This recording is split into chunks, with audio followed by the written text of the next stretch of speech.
Love is what it's all about. Love is what it's all about.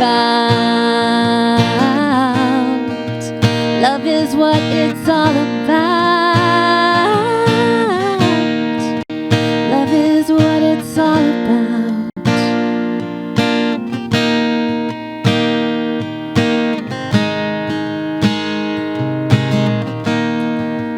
Welcome home.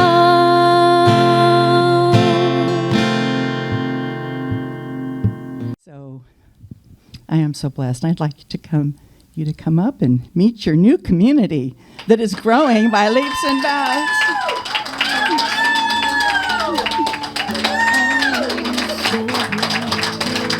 I am so blessed. I am so blessed. I am so grateful for all that I have. I am so blessed. I am so blessed. I am so grateful. I am so blessed. I am so blessed. I am so blessed. I am so grateful for all that I have. I am so blessed. I am so blessed. I am so grateful. I am so blessed. I am so blessed. That's my song. That is truly my song. So I want to say thank you so much for being patient until I heard without any doubting that I was to be here.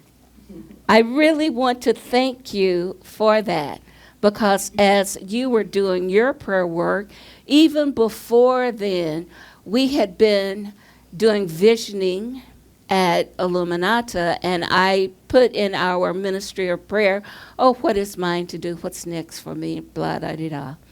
And you know, when you hear a call, you just don't always run to it. You really don't. You don't always do that. So I actually came and I spoke here and I enjoyed myself. And someone said to me, oh, are you going to candidate? And I'm like, oh, heck no. Because I've done, 18 years at another center. So it's like, no. Then I got another call. Are you going to candidate? I'm like, oh, no. And then I said, what is this? Okay, God. If blah-da-da-da happens, then maybe I'll pay attention to it, and bam, it happened. Something that I don't invite people to do. Do not test the infinite spirit of life. Do not. Do not. You know, when the call or whatever your intuition tells you, pay attention to it because it has some validity. But I did not stop there.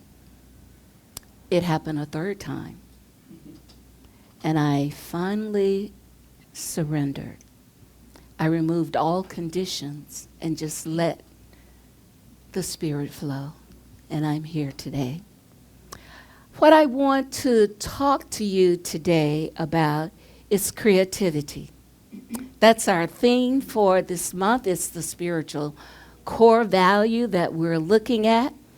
But what I want you to know is that I'm a persnickety kind of person.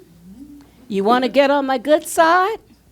Get your manual. This thing called you. It is a constant companion. And you can see the rough edges. You can see the pages that I have just noted. If you open my book up, you will see highlights. You will see that my spirit is all in it, and spirit is all in it for me. I have learned a whole lot from this simple book. And this simple book led me into the science of mind itself. It is good. So You want to get on the good side of Reverend Carolyn? This thing called you. All right, so let us get started with this month's theme of creativity, freedom, and choices. The title of my talk this morning is Creativity Leads to Freedom. Can you believe that? Your creativity can lead you to freedom. So why do we create? Do we create? I believe starting yesterday when it was in my mind to come down here, Spirit kept me busy so I couldn't come while you guys started decorating. Because if I had shown up here yesterday, I would have saw what you were doing.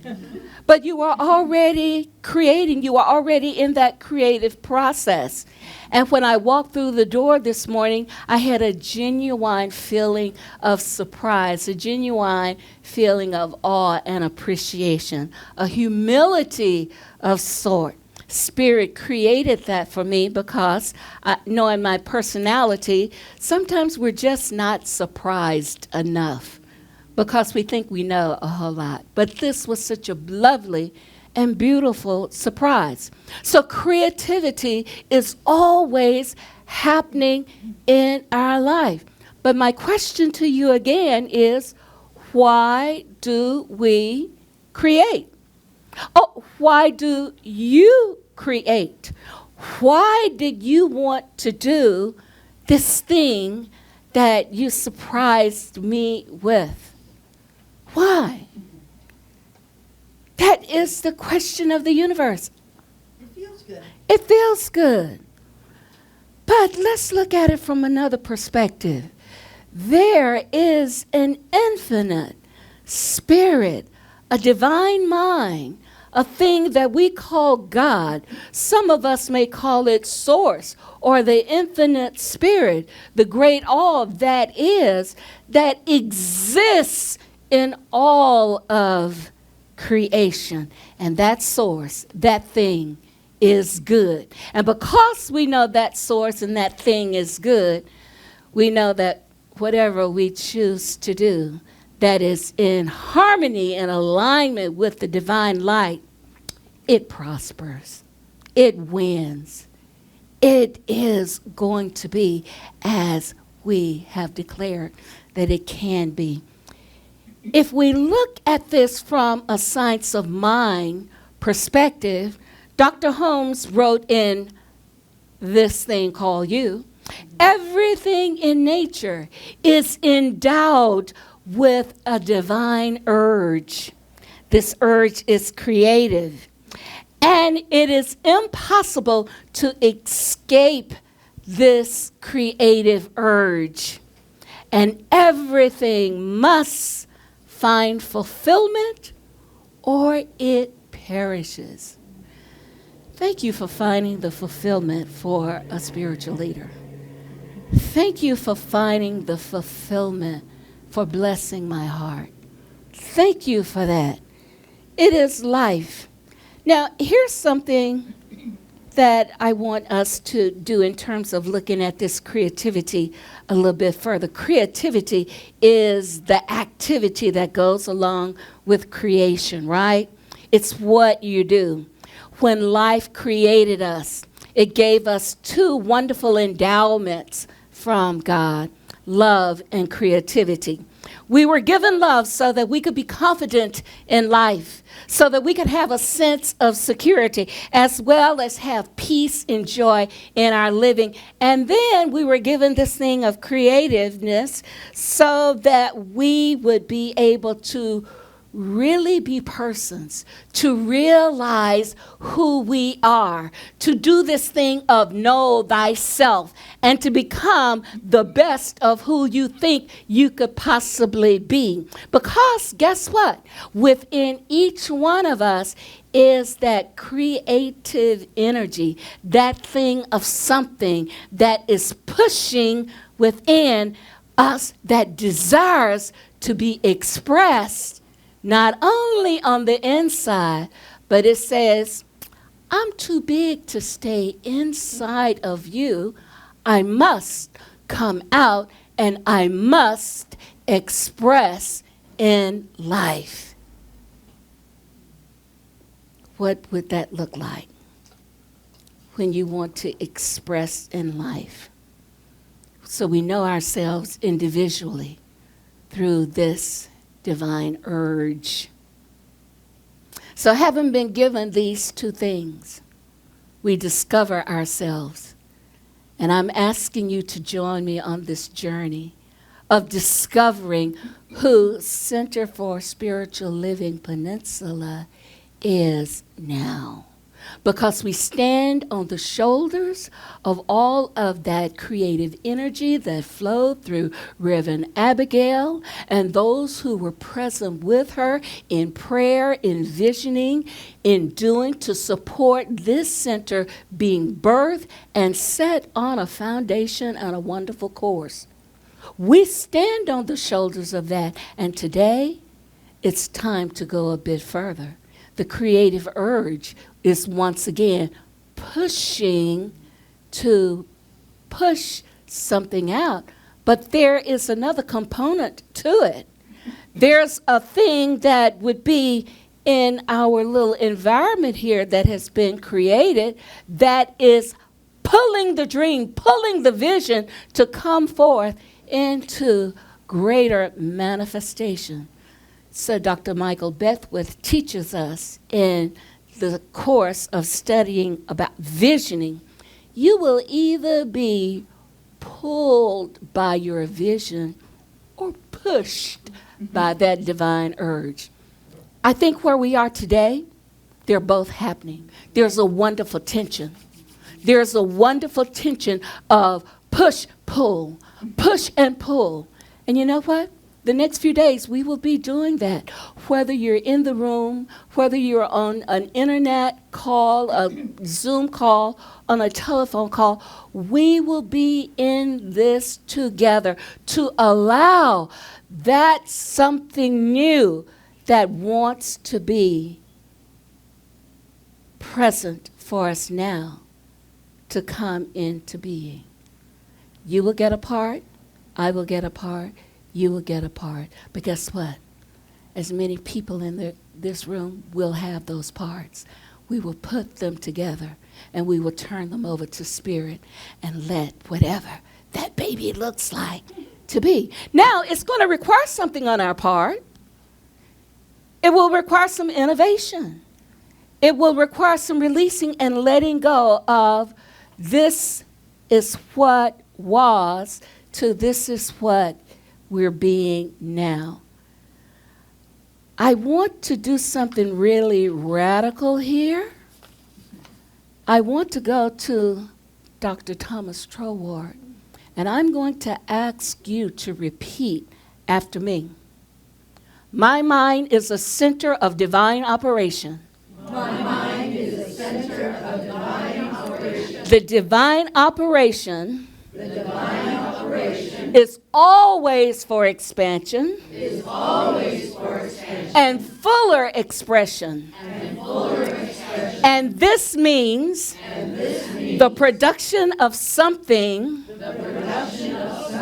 beyond what has gone before. Beyond what has gone before. Something entirely new, Something entirely new, not included not included in the past experience. in the past experience. Though proceeding out of it by an orderly sequence of growth. Therefore, since the divine cannot change, its inherent nature, it must operate in the same manner with me. Consequently, in my own special world, of which I am the center, it will move forward to produce new conditions,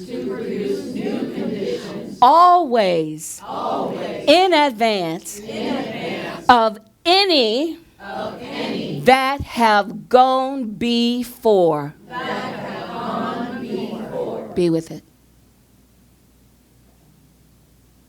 Today we set our intention for the center, as well as for us personally, to allow Spirit to move through us for expansion, for growth, for us to be in alignment with the mandate and the call of the universe, the call of our nature to grow, to create, to expand, to be what we call our greater yet to be.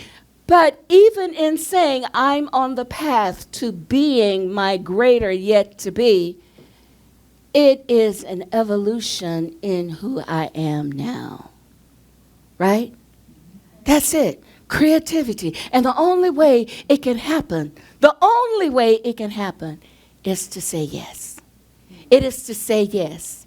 It is to say, I'm leaving my old digs and I'm going to a new place. Oh, my Lord, I just love my old digs. You know that Barker Lounger chair? No matter which way you shift your body in it, you can get very, very comfortable. And you can stay there for 8 hours, need be. And you always have people who will bring you water or snacks in the Barker Lounger. But now that we have decided that we're moving over to a new house, the spouse in the marriage chamber said, oh, no, you cannot bring that Barker Lounger in here. That will not work. And you said, but dear, and Spirit said, oh, no, dear. No, dear. We are getting new furniture. And that's just the way it is. That's just the way it is. So what's going to happen? There may be some weeping, wailing, and gnashing of teeth. But there will be many of us who are not in that same spot, in that same moment, who will hug you and love you through it. And you'll love me through it. Because that's just the way it is. That's just the way it is. We will have to put in to what we want to experience. We have to put ourselves fully into that, such that we experience that new condition that we would like to have for our center. So, what can Carolyn Douglas say about Centers for Spiritual Living Peninsula? I think it's a great place, but you want a better place.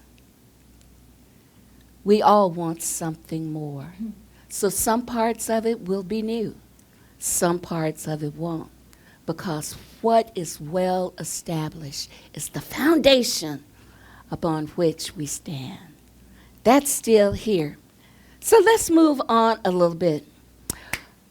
We want to acknowledge that part of our teaching and part of our training in the science of mind philosophy is how to think, right?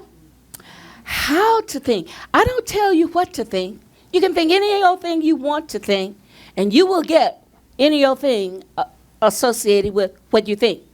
If you sit there and think negative thoughts, you will get the result of negative thoughts. If you think positive thoughts, you will get the result of those positive thoughts. So, what is it that you want to think? What I find with this teaching is that when we decide to sit down and use our thinking to construct a beautiful spiritual mind prayer. Notice I didn't say treatment. I want you to understand spiritual mind treatment is a prayer. When we are constructing this prayer, aligning ourselves with spiritual truth, spiritual principle, not bringing in the physical human conditions that says, woe is me. Leave all of that stuff out, but you're constructing this spiritual mind prayer, an affirmative prayer based in spiritual truth. you are writing, declaring not only your intention, but the divine right action that is to follow, that is the outcome. If you're a practitioner and you've been doing this for years, you know that sometimes when you do that perfect, quote unquote, spiritual mind treatment, you get an answer like that. And then sometimes we do a perfect spiritual mind treatment, and it may take a little bit of time for the manifestation to come. And you know why? Because sometimes we have to kind of like clean up the stuff. You know, we have really gone ahead of ourselves.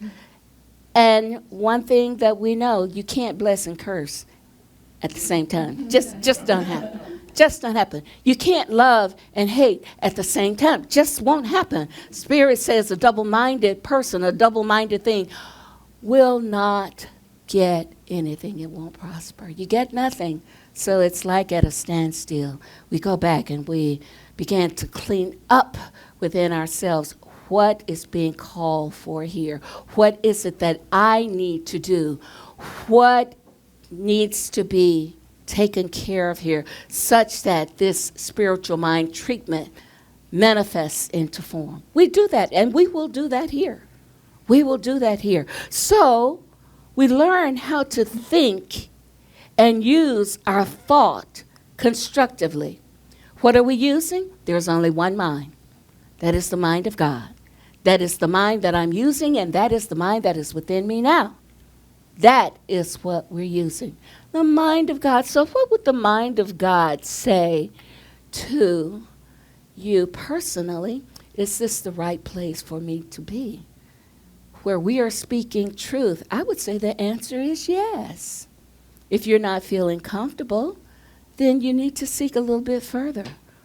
What needs to happen here? I need to be where I can thrive, where I can live, where I can grow. And you know what? There's no foul, there's no harm. We bless and love everyone. I want everybody in this room to be here. But I also know that there are many levels of awareness. And we have to be okay with that. We have to be okay with that. And we bless and love that to happen.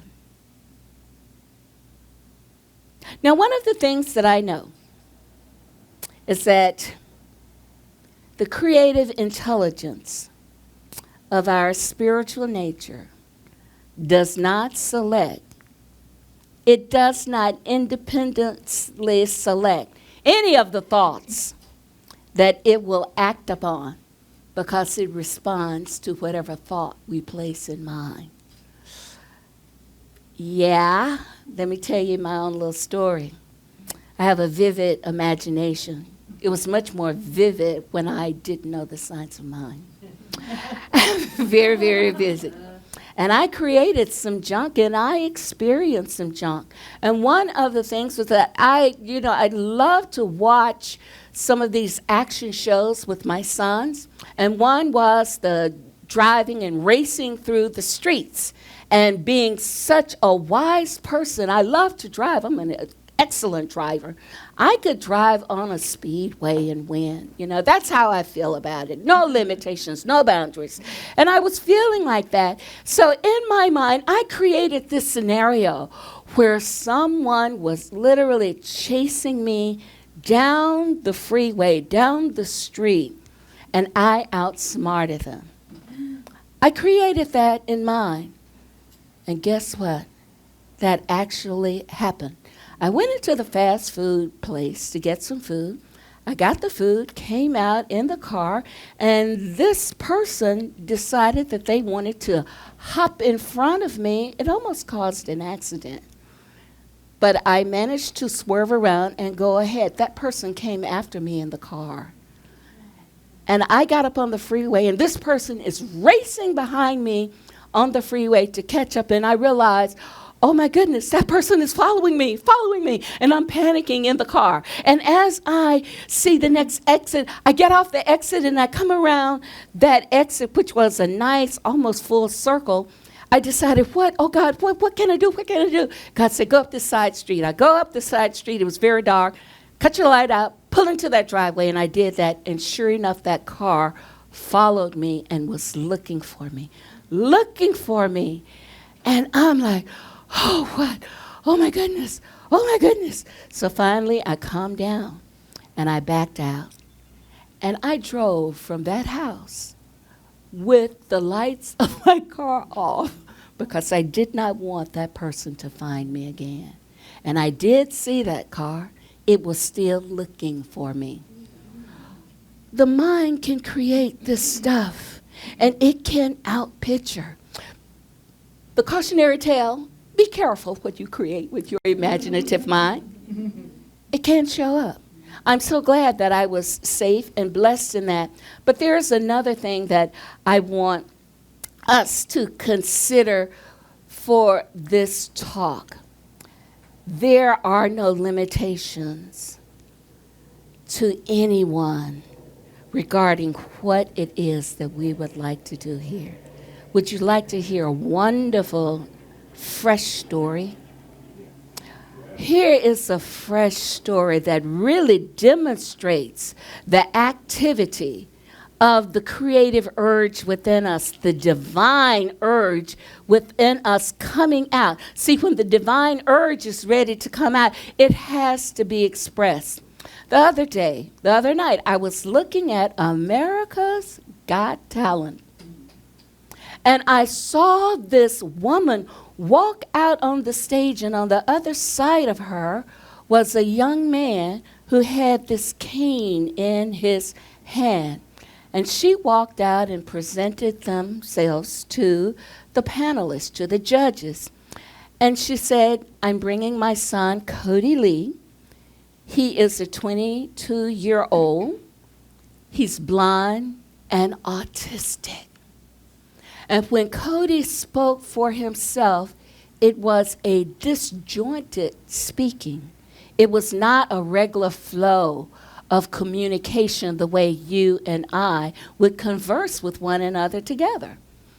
And his mother explained his condition. And one of the things that was so impressive, it was about the age of 2 when they recognized his responses and reaction to music. So with them already having the diagnosis that he was autistic as well as blind, they decided, they being the parents, to encourage and do what they could for him to express his interest in music. Okay, so the panelists, they were curious. I was curious. We're all curious. How many of you know what it's like to work with an autistic child? All right, so you know there are challenges there. And one of the things that is really obvious about many, many autistic children is that they have their boundaries. And if you cross that boundary, you will know it. Everybody else around will know it. And they will let you know about it, not just a few minutes. You will hear about it sometimes for hours. You will know. It is a lesson. When I say don't do this, you don't do it. Okay. I have a niece. I have real testimony around that. It has nothing to do with how much you can love and be nice and kind to that person. When they have boundaries, respect those boundaries. Now, you know, convention would say, we're not too sure that this person who's given an audition to be on this show is the kind of person that will actually make it. Well, they invited Cody to do his performance. His mother got him seated at the piano, adjusted the microphone, and when he started playing and opened his mouth, it was an amazing transformation that was beheld by everyone. Not only did he sing every note every word in perfect meter. The music that flowed from his hands was in harmony with the totality of his being.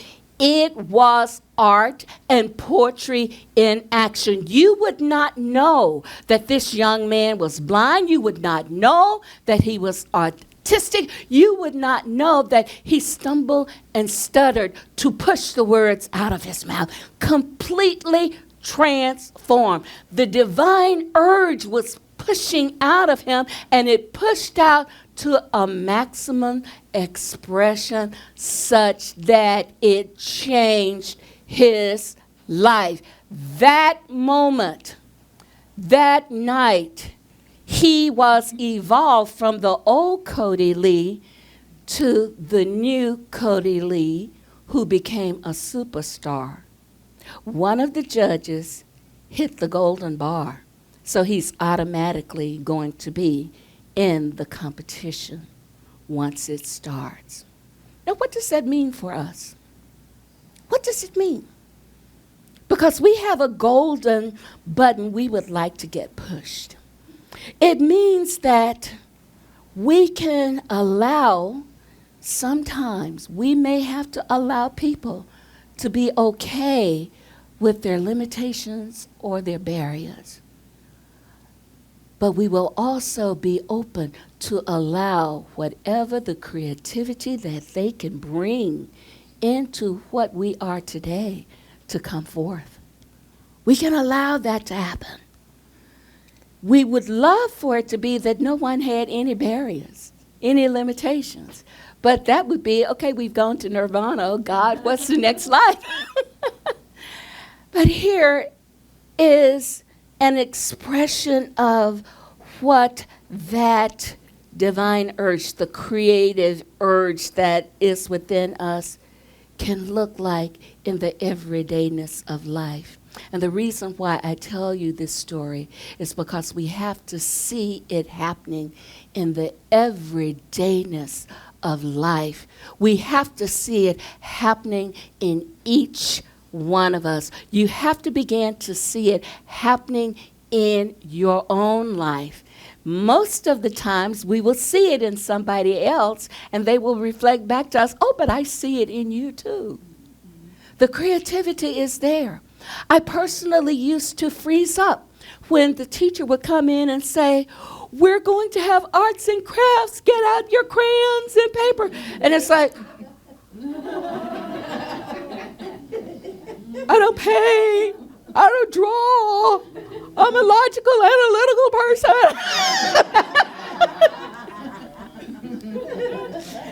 But I found creativity in another way.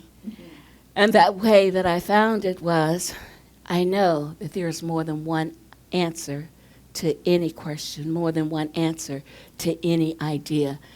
I learned how to be creative and how to address various situations. One way may not work, but another one will. We have to be open.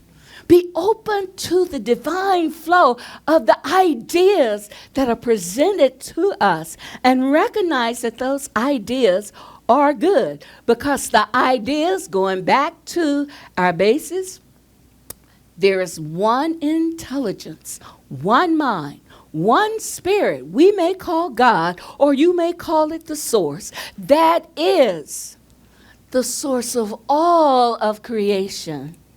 And that source is good. And each one of us is a center of divine operation, open to growth and expansion here in the now. And so it is. So it is. All right. All right. Here. Oh, thank you.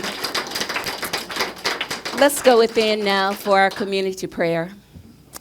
In this moment, in this day, we truly give thankfulness for recognizing that there is an intelligence, a divine power and presence with us here right now.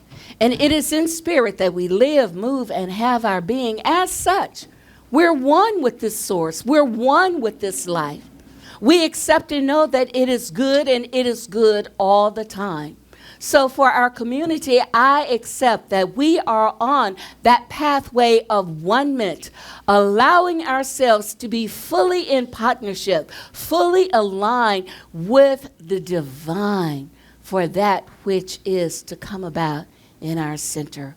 We open our hearts, we open our minds, we open our pocketbooks, we open the freedomness to create, the freedomness to be. We allow the creativity that easily and effortlessly to flow through us to lead us into the freedom that we choose to experience in this prospering and thriving community. For those that are experiencing any kind of ailment, I recognize that there is a divine pattern in everything, perfect God, perfect person, perfect being. And I know that there is a divine pattern that holds up the physical body, divine God, divine person, divine being. And it is full of health. It is full of wealth. It is full of wholeness. So right where each one that may be experiencing a health challenge or a malady of any kind, I declare and accept and I receive in this very moment, on this place of holiness, we receive this wholeness and know that all is well. So in this very moment, we experience the diminishing of any negative feelings of not being well, because wholeness is assured right now. So I give grateful thanks for our prosperity.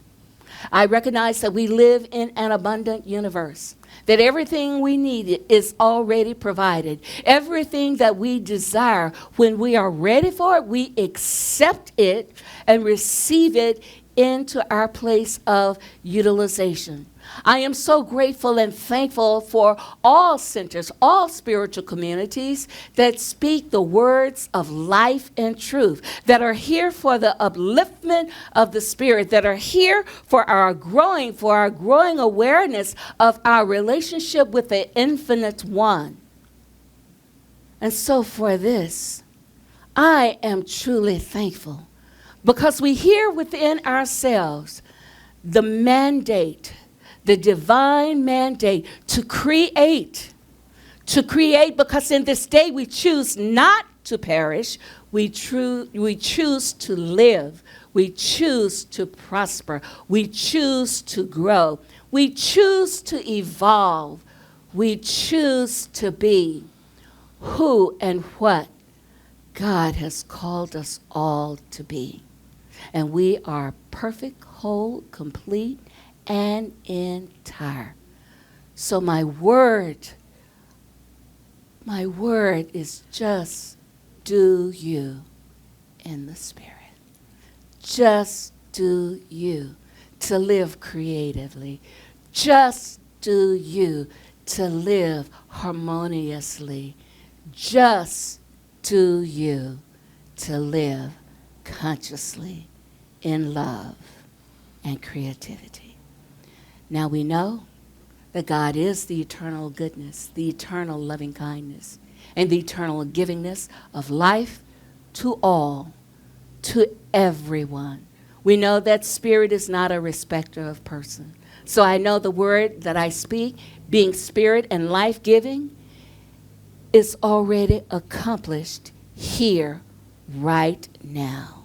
There's no argument, there's no doubt. For we have set the intention to thrive and to be alive. And I invite you to join me in closing. And so it is. So it is. Thank you. For you, for life, anything is possible. I've been holding on too long to all this proof that I've been wronged.